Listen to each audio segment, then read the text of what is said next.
All right, so I'm going to go through these 7 exercises to explain them a little bit. Regard to the first one, it's quite clear already, but we are going to be reading from the journal and printing the content into the console. Not much to do in there. It's good to mention that we have already a couple of tests that proves that we actually have the journal and content into it, and there is a missing test, which is the one you're going to have to fulfill.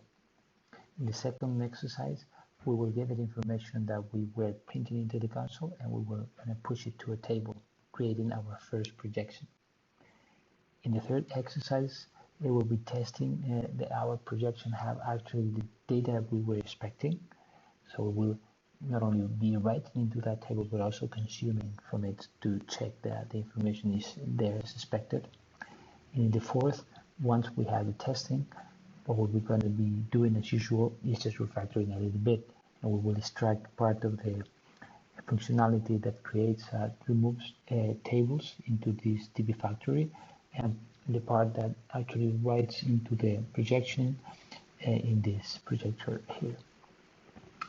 And here starts maybe the most interesting part of the exercises, and this is about creating tags. And what a tag is something that we add to the journal when we write to the events.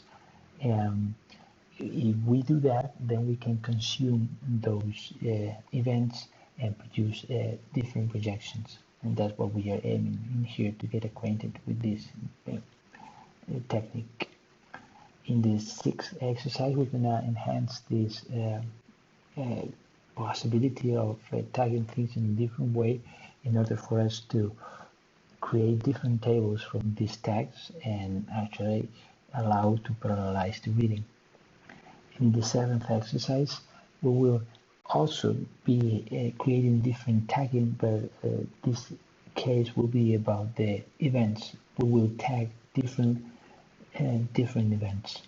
For that, of course, we will have to create a new event, because until this point, we just had one type of event.